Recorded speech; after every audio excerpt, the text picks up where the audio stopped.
Magandang gabi po. Ang pag-usapan po natin sa ngayon po ay itong tungkol po sa San Juanico Bridge. The iconic San Juanico Bridge na ginawa dahil sa pag-ibig ni Ferdinand Edrelin Marcos Sr. kay Imelda Romualdez Marcos. Ipinanganak si Imelda Romualdez Marcos noong 1929, July 2, doon po sa San Miguel, Manila. Pero siya po'y waray.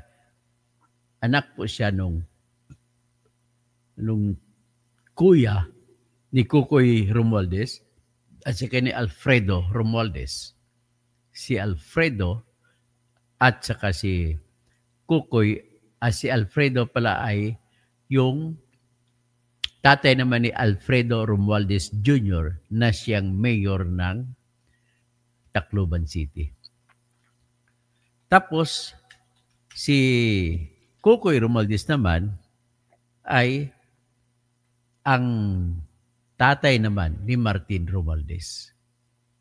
Tapos, si Kukoy, iyan po si Benjamin Romualdez. At naging gobernador siya ng Leyte.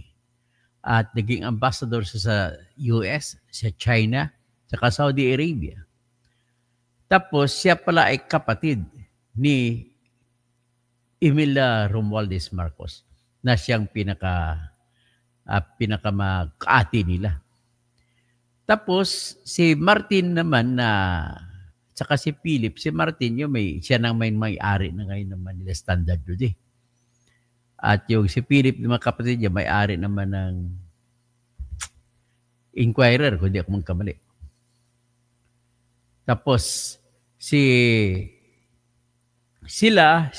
Martin, Ferdinand Martin, ay pinsang buo ni Bongbong BBM. Tapos, si Alfredo Jr. naman na kapatid ni Imelda, si Alfredo Sr. na kapatid ni Imelda, ay may anak na si Alfredo Jr. Yan po yung mayor ngayon po ng Tacloban City. So ngayon, medyo may diferensyahan sila ngayon. Yung una ang hindi kasundo ni Martin ay si Amy. So, nagkontra-kontra sila ni Amy at lumala yan yung pag-away-away na lang panahon ng impeachment noong January 2024. At sa bahay pa ni Martin, pinlano yung impeachment na yan. Ay, di impeachment, yung pirma-pirma, People's Initiative para baguhin ang Constitution. So ngayon, nakita mo yung pagka-scheming nito si Ferdinand Martin Romualdez. Siya po ang kumopya talaga doon sa pagiging scheming ni Kukoy Romualdez. Si Kukoy Romualdez ay nagtayo ng Philippine Journalists Incorporated na kung saan po ako ay na dating empleyado hanggang mga 15 years pa ako naging empleyado dyan. At ang huling rangko ko dyan, nang umalis ako po ay news editor. So, umalis ako dahil graduating na ako sa College of Law. At sa ngayon, nung umalis ako ay ang humahawak pa niya ng management niyan ay yung PCGG. Presidential Good Government, PCGG.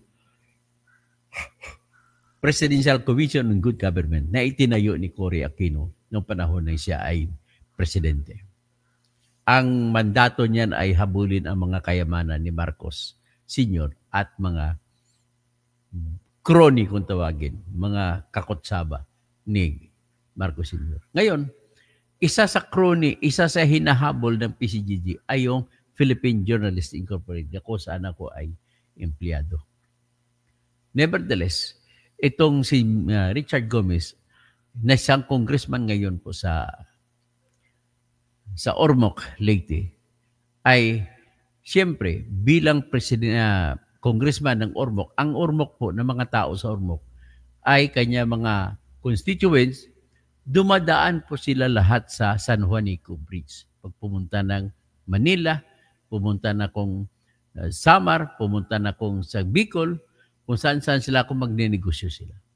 Ibig sabihin, ganun po kahalaga ang San Juanico Bridge sa lahat ng Taga-Leyte.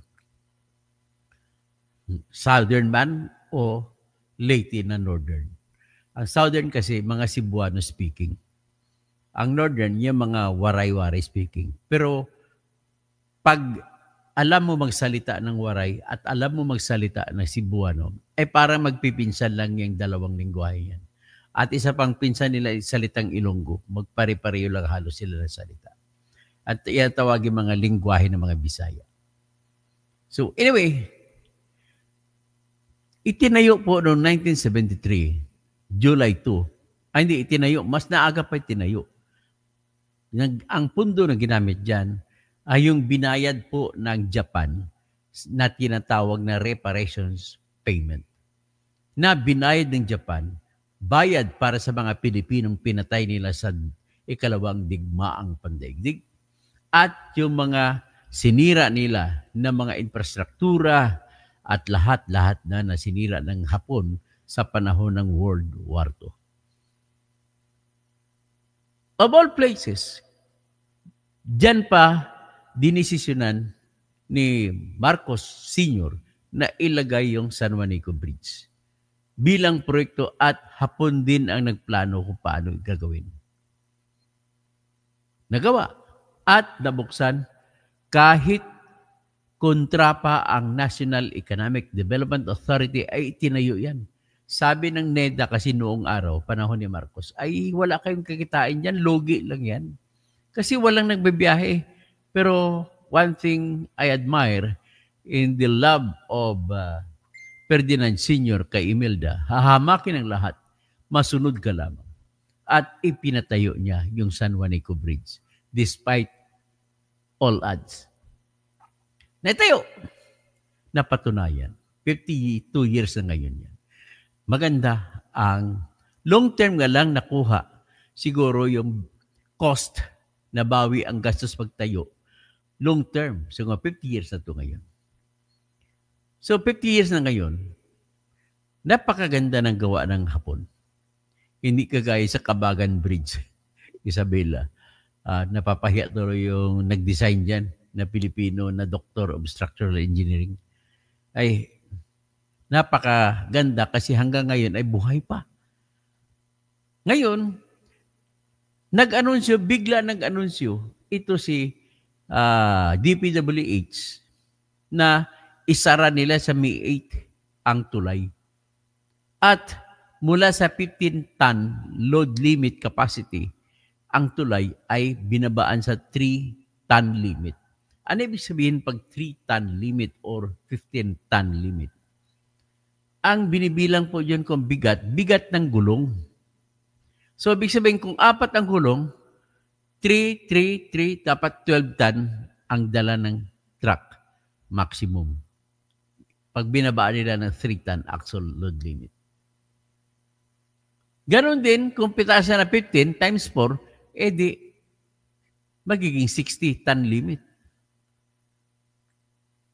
Ngayon, habulin na daw 15 o hanggang 30 ton limit pa.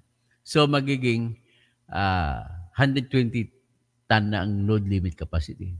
Pero ito po, sinabi nila nung May 8 nang magsara sila, ito may silang kalatas, May 8. Ang kalatas nila nagsasabi na as to May 15, isara nila itong tulay na to at lilimitahan na nila ang dadaan. So, bago ang lahat, gusto ko maipakita ko sa inyo muna yung forma ng tulay. Ang ganda ng tulay. Ito yung tulay. Ang tulay na San Juanico. Ito ayaw. Okay.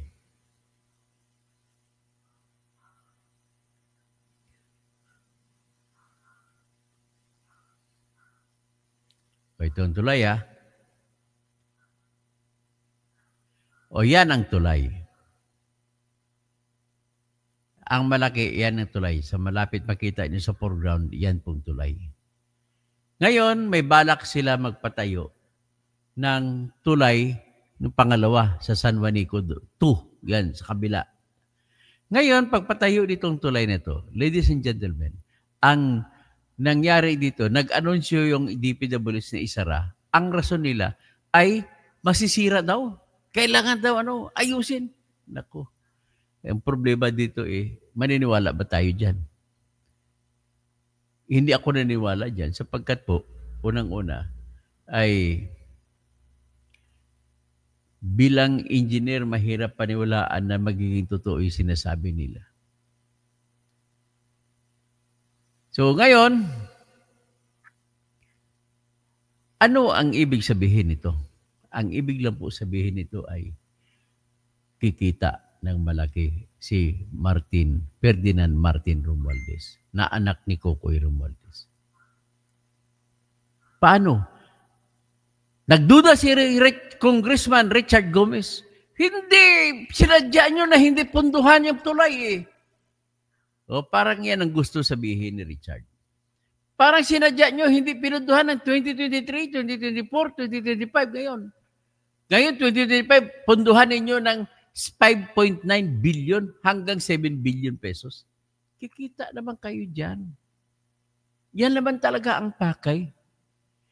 Akalain mo Tapos yung sinagot na nung nag-raise ng issue na gano'n si Richard Gomez, nagsalita ngayon ang taga-kanang kamay ni Ferdinand Martin Romualdez na si Tingog Party List. Hindi ko alam kung sino mas malaki sa kanila. Siguro maraming kinakain lagi na pagkain ito si John Asidre. Ang laki ng mama. Alam mo, John, hindi naman sa pag-ano sa'yo, John Asidre. Ang pangit mo tingnan, sobrang taba mo. Tapos ang impresyon tuloy ng mga tao sa'yo, kumakain ka ng pera ng gobyerno bilang congressman ng Tingog Party List. Wala yan offense sa'yo. Ito, puna ko lang sa'yo yan. Na magpaliit ka naman. Mas gwapo ka tingnan ko, mas maliit ka. Kaya lang, sa totoo lang, yubabs ka ng tingnan. Pasensya ka na, Mr. John Asidre.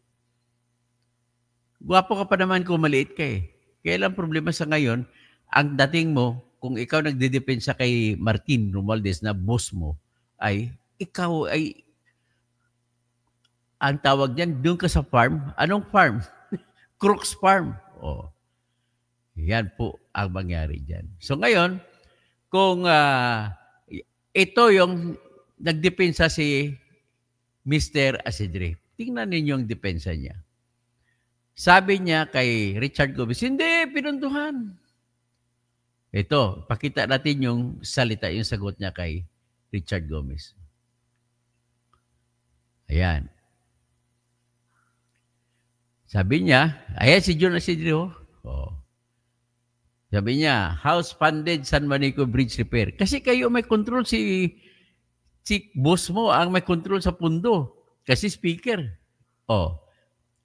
Sabi mo, ito, 2018, si Duterte pang presidente, may pundo na 27 million, pang-repair lang yan. Ano bang repair sa mga tulay ng kagaya ganon? Bilang isang civil engineer po ako, alam ko kung anong repair ang ginagawa dyan. Ang repair po na ginagawa dyan ay, ito na tayo ngayon. Ang ating pagbabasyan nito, nasaan ako naputol? Doon ako naputol sa yung sinasabi ni John Asidre, yung sumagot siya na pinupunduhan naman. Pinupunduhan naman daw itong tinatawag na para sa repair funds ng San Juanico Bridge. So kung pinupunduhan, tingnan natin sinasabi niya. Ayon sa kanya, ito po yung mga pundo. 2018, panahon ni Duterte, pinunduhan ng 27 million. 2019, panahon ni Duterte, pinunduhan niyang 22.2 million. 2021, panahon pa rin ni Duterte, pinunduhan ng 105 million. Ngayon, tapos may 4.3, hindi nakalagay kung sa anong taon na repairs, emergency repairs. Tapos, 2022, pinunduhan daw ng, panahon ni Duterte pa rin to, 90.6 billion. million. Tapos 2023, pinunduhan 150 million. Ang tanong, pinunduhan ba sa 2024? 2024 po mga kaibigan, wala akong sa research ko po ay wala po ako nakita na pundo. Ibig sabihin, 2023 may 150. Ladies and gentlemen, idineklara nila na delikado ang tulay noong May 8, May 15, sinara nila. Ibig bang sabihin, every year, halos every year, may pag-aayos ng ginagawa, may emergency repair pa, may malaking repair pa. Ibig bang sabihin, sa panahon na yun, sa kada taon na yun na lumipas, ay hindi nila nakita na may sira ang tulay. At ngayon, pinunduhan lang ng 5.9 billion pesos na pundo. Ang laki. Ladies and gentlemen, ako po ay civil engineer. Lisensyado ako civil engineer. Ang tulay po na yun ay steel. Made of steel. So kung made of steel siya, ang ibig sabihin po, ang hirap niyan masisira. Alagaan mo lamang yan ng panglaban sa kalawang. Hindi masisira. Malusog na malusog po ang huling mukha po ng tulay na yun. Napakalusog na palusog po yung lahat ng mga bakal na ginagamit. Nag-ibig naman sabihin po kung malusog, ay walang sira. O, tingnan natin, may nakuha akong litrato kung gaano kalusog. Makita nyo kung gaano kalusog yung tulay. At bakit ipa-repair ng halos 6 billion pesos?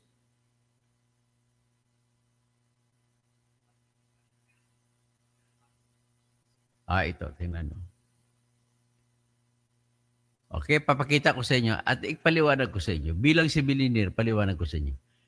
Yan po ang makita inyong pinakahuling kuha ng litrato sa ilalim. Yun, para mo ma-repair yan, para mo sabihin na dapat i-repair, tingnan mo kung kinakalawang ba. Wala akong kalawang na nakikita. Tingnan nyo. Palaki natin. May kalawang ba kayo nakikita?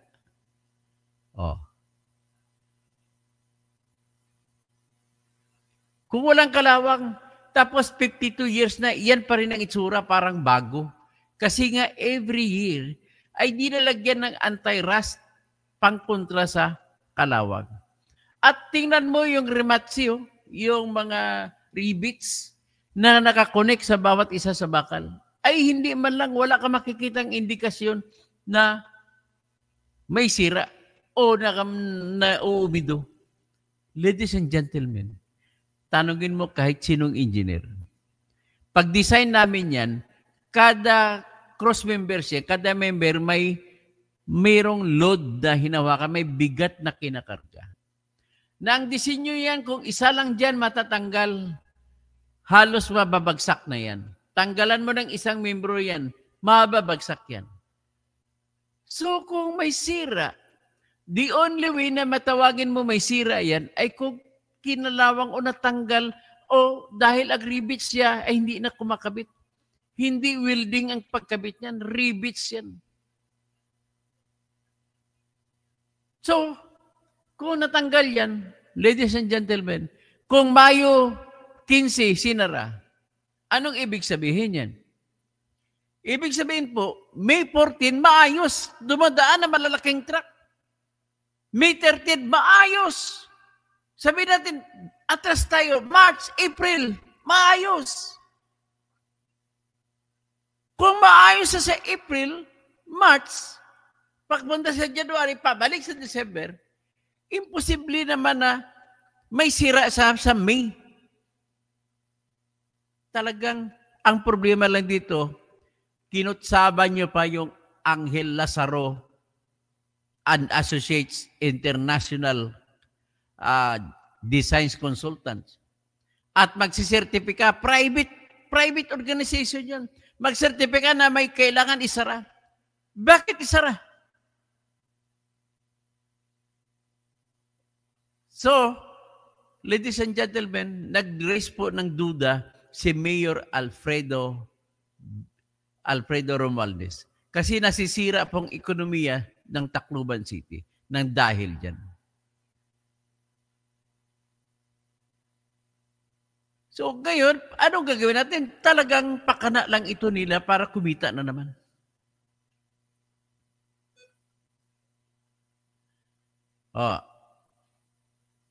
May ipapakita ko sa iyo sa inyo na video na nagpapakita na maayos ang tulay. Imposible na nasira. Kahit sinong civil engineer tanongin nyo, ako, nag-aral din ako ng masteral sa structural engineering. Hindi lang nga ako nakatapos. Tingnan natin, saan ba yun?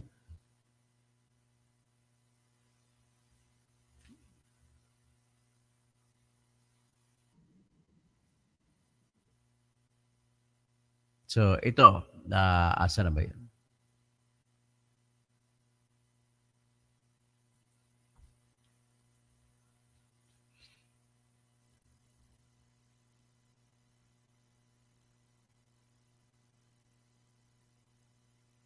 So, ladies and gentlemen, ang concern ko lang dito, totoo bang may delikado? At ngayon, kung nakita nyo, yan, pinakita ko sa inyo, ito, papakita ko sa inyo ito. Litrato ito, pinaka-recent ito nakuha na litrato.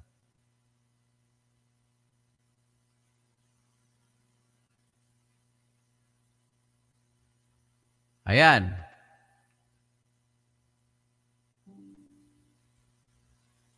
Yan ang litrato ngayon, makikita nyo ay pinaka-recent. Maayos ang tulay. Hindi po ako naniniwala na yung tulay na yan ay sisirain na. Ito yung pinaka-isa rin sa huling kuha.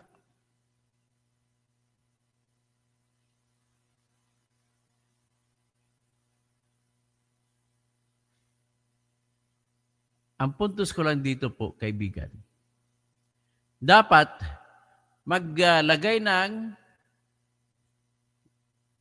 international experts, hindi lang isang expert na Filipino experts pa, para mag-assess, mag-examine kung talagang may sira sa tulay. Akalain mo, almost every year may maintenance. Ang tulay na yan po ay hindi masisira. Nang ibig sabihin po niyan, kung ang bakal niya ay maayos pa rin kahit 100 years here on pa. Hindi masisira yan. Gusto mo lang kumita, Martin Romualdez. Matindi ka talaga. Mana ka talaga sa tatay mo, si Kukoy Romualdez. Ang akin lang dito po, ladies and gentlemen, ay ito may papakita po kasi ito huling kuha din ng litrato ito. Alam mo, kung totoo lang, kung talagang may sira yan, na sinara nyo ngayong Mayo, dapat Marso pa lang o January pa lang, sira na yan, basag na yan. Wala pong sira yan. Kinukontra ko yan, dapat imbestigahan niya ng ombudsman. Bakit ganoon sila? Biro mo, 7 billion daw ang aabutin ng repair. Hindi nga nasirain ng Yolanda yan eh. Ayan. Ayan. Yan ang tulay. Maayos na maayos. Wala ka makitang crack. Ayan. Kitang-kita mo. Wala. Maayos na maayos talaga. Yan Maganda pa. Tingnan nyo. Ayan. Kung sa gabi, tingnan Yan. Sa umaga. Yan ang aerial view. So, ladies and gentlemen, ay sana huwag naman kayo gumastos ng ganito kalaki. Imbis na igastos niya 7 billion, gumawa na lang kayo ng tulay galing Matnog, Sorsogon, papunta Allen, Samar. Kasi nung tumayo ako dyan, nung pumunta ako na Matnog, nung bumiyahe ako, 2002 papuntang Mindanao, nagmaniho lang ako. Nang tumayo ako sa pier ng Matnog, nakikita ko pa yung Allen, Samar. Ibig sabihin, malapit lang. Maximum na yun yung 15 kilometers.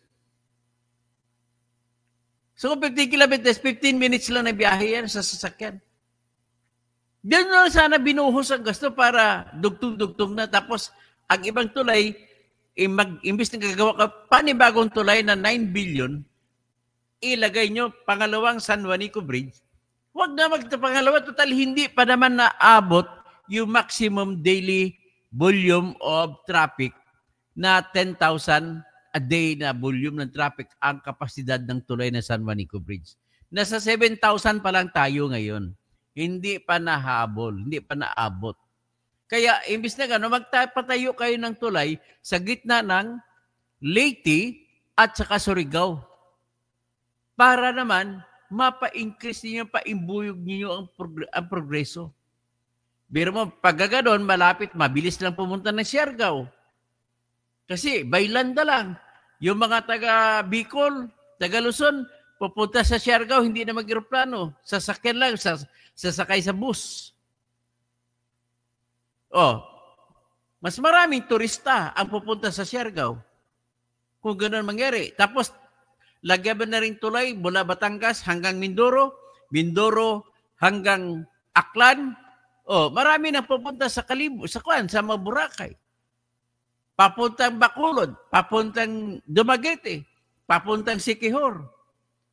Papunta na pakaliwa, papunta ng Cebu at saka Bohol. Dapat sana ganun. Sinasayang nyo kung saan ang paggastos ng pera.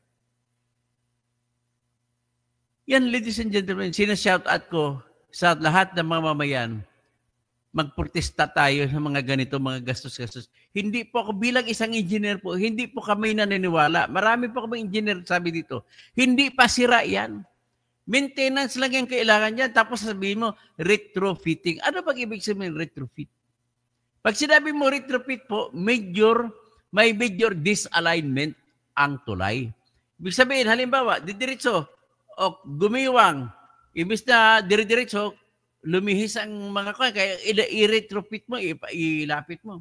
Kung retrofitting naman na mag-shoring ka, lalagay ka ng mga dagdag na mga poste, hindi na kailangan. Kasi pinakita ko sa inyo na walang sira.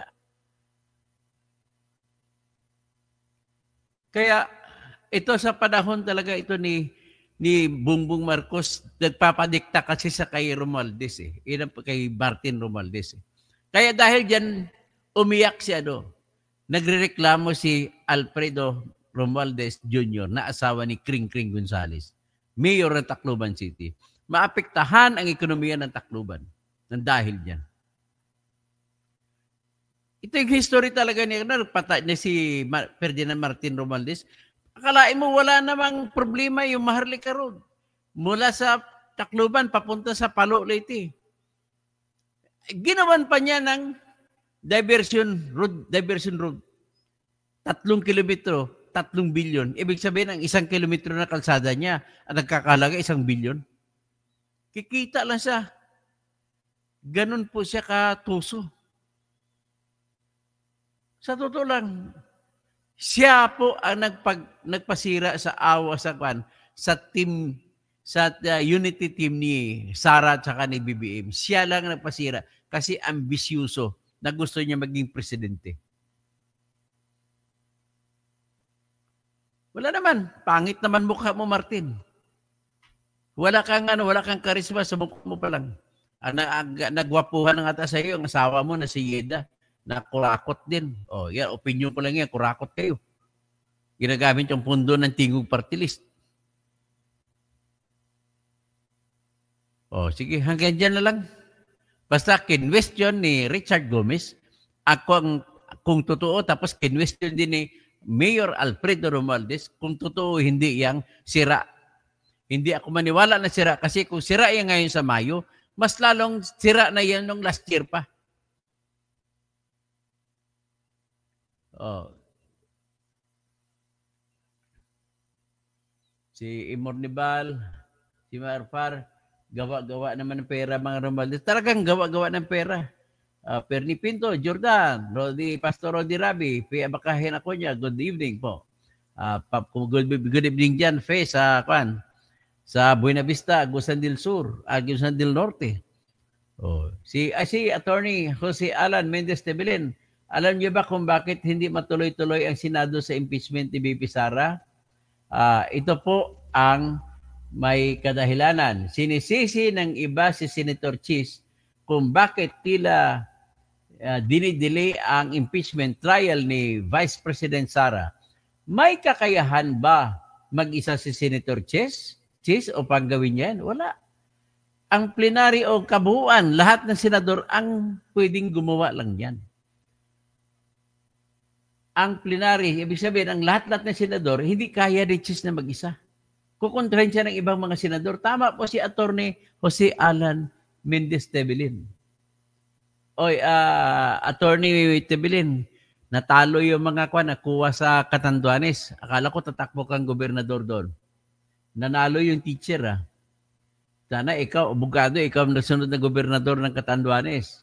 So, sabi pa ni Attorney Tebelin, dia ay isang presiding officer, siya ay presiding officer lamang.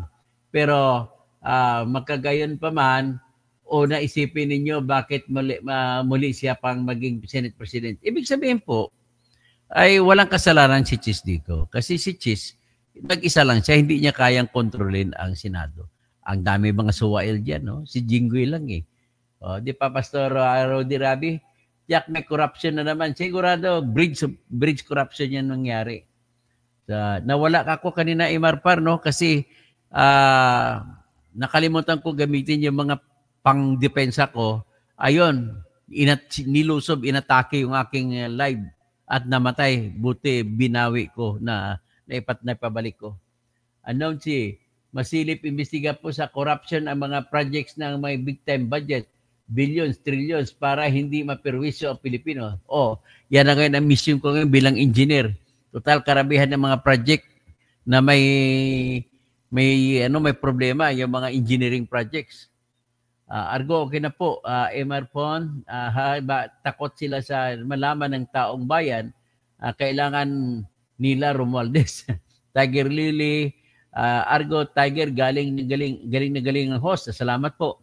Noel Dakara, sabihin po natin po na may pinunduhan yung San Juan na bridge, pero hindi naman ang repair. Asan ang pera? Tama, ayan, pera, bilyon. Julito Miro, questionably ang budget na yan, Dr. Toto, may halong corruption. Tama naman si Richard Gomez, tinatanong ni Richard Gomez. Ni Congressman Richard Gomez. Argo, grabe, kawalingihaan ni Tambaluslos. Gigabyte 45, sobrang takaw ni Tambaluslos sa pera. Virgie Pequero, namihasa si Tambaluslos. Mr. Romualdez Tambe, pagkapangalan mo pa. Vic De Leon, sobrang nakataya itong si Tambaluslos. Dato Isli Gambang, good evening po, attorney. Dato, watching from Maguindanao, Bangsamoro. Okay. Sa BARM, no? Mr. Romualdez Tambi. Huwag nyo na kusisihin. Virgie Piquero.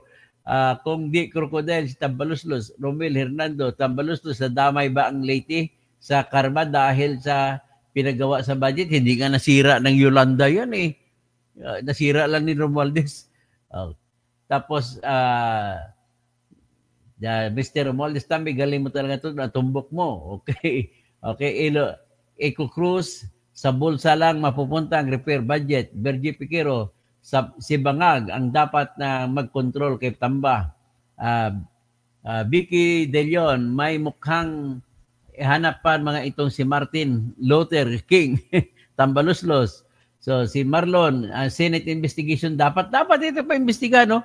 Sarah Jim Bacarok. At tapos si Cassandra Daisy, so palpak ang maintenance taon-taon. Ibig sabihin, tama ang argumento ko. Taon-taon na maintenance, palpak. Tapos i-repair mo na 6 billion. Grabe naman ito. Rolando Aligor, okay lang sa tulay. Sa tulay nila yan. Busog naman siya sa ayuda ni Romualdez. Cassandra Daisy, Rob the Philippines. Naalala ko tuloy si Ninoy, yung Ninoy Aquino, nag-speech siya. Sabi ni Ninoy, may hapon daw na pumunta sa Pilipinas. Tapos na-impress siya kay Marcos, kay Mr. Marcos Sr., tsaka kay Mrs. Marcos. Sabi niya, You know, Filipinos are very lucky kasi ang Hapon kung magsalita, ang L ginagawang R. You know, Filipinos are very lucky. Why? Because you have the president who robs you. And you also have the first lady who robs you more. Ayun. Sabi ni Titanium TV, Doktor, paki-imbestigahan nyo rin po yung ginagawang airport sa Kabangkalan, Negros Occidental. Sige, titingnan natin. Imbestigahan natin ang airport sa Kabangkalan, Negros Occidental. Okay, may airport na dyan sa Silay, tapos may Kabangkalan pa. Okay, hanggang dyan lang muna at magandang gabi po sa inyong lahat. At kanina po, na-out ako sa ere, inatake po ng kalaban. Kasi marami pong nagbabantay sa akin eh. Kasi mga expose ko ata, kaya dapat walang makakapanood. Yan ang pangyayari. So, ibig lang sabihin ay at least nakuha ko, naibalik ko. Rocket, maayong gabi diha sa Cebu.